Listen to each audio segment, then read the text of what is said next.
Well, this is print 2. It completed this time. It failed before because one of the stepper motor wires pulled out. But this is the second one, and the other thing I changed was retraction settings. It was set by default, at least I didn't set it to 2mm. I changed that to 2.5. We've still got quite a lot of this stuff, but it's clear to me that it's much finer and will be much easier to remove. The other thing I did was edit the model to make this central beam shorter in this dimension. Now, I don't really see why it should have made a difference because the ends were buried in this wall, but it seems that it did make a difference. Also, you may remember that these feet were webbed before. They're still webbed, but much less. So, and I realised that these structures in here are just the leaping off points where the head moves from one side of the wall to the other when it needs to. So I'll clean those off. I also edited the model to put a square aperture on the bottom, which matches my smartphone. So I'll strip the brim off, tidy it up, and then I'll set about making the second part and setting the lenses in it, and then I'll be ready to test it out.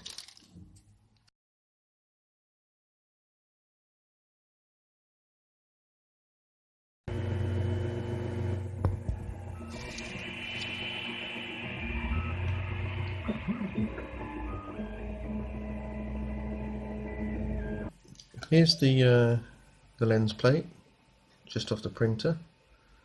Looking pretty good. Retraction settings now at 2.5mm mean there's very little threading around. I suppose you might as well watch me struggle to get this off. Here comes the skirt. Pardon me, madam.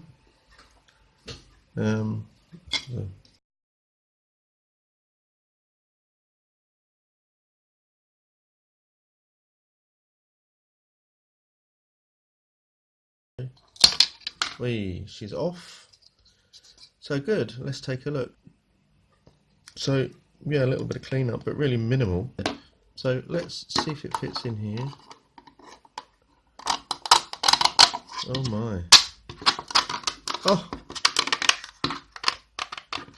Now, I gave up with these tabs. I decided that tabs are for cardboard, you know. The reason Google Cardboard used tabs is because it was cardboard. So the design suited the materials. But for this application in plastic, the tabs are not appropriate, and furthermore, I didn't think this through, and making the tabs on this plate align with the holes for the tabs here would have been a problem. So what I did was decide to make the flange that comes up the inside of this to cover the tab holes and also offer some stability. Well, that fits pretty much perfectly as intended. So that's a big relief. I'm not sure it's such a nice fit. I may not even have to stick it in. I could just leave it as a push fit. But I need to take it out to try the lenses. This is 25mm. Oh my word, look. Oh, that's just a snap fit in. That's just glorious. I'm not going to fully push that in. Well, maybe I am. I mean, there's no reason to do anything else except polish that, so I'll take the old one out.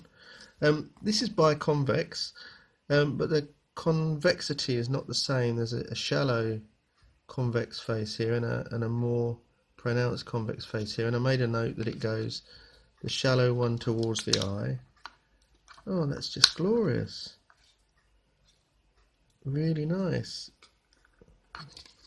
Yeah. And the last step then is to put that back in there. Well, almost the last step. That's now sitting on this central divider across there. That's it. Wonderful. Oh look, Wesley. Oh, you. An unusual modification to this. I cut the nose hole too small, and rather than print it again, which is 4 hours for this big piece, and rather than just cut it out, I decided to warm it up and deform it in. I used a hairdryer. I heated it from the top like this. Got this area warm and very carefully felt for pliancy and formed it in so that this contour touches the bridge of the nose, as it were, here, and these curve up, and it makes a very nice seat for the nose bridge. Much nicer than I would have got if I'd have cut it, or even if it had printed to the right size in the first place.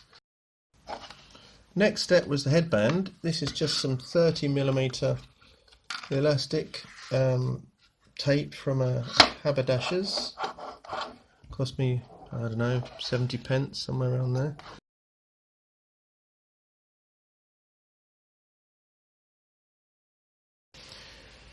So this is the buckle for the strap.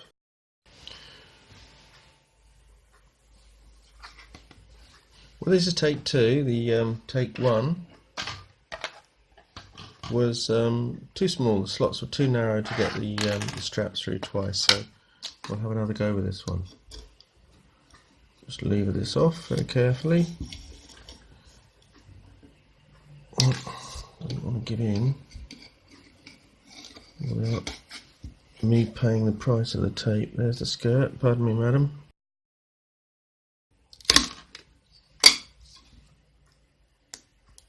There's the brim. Here's the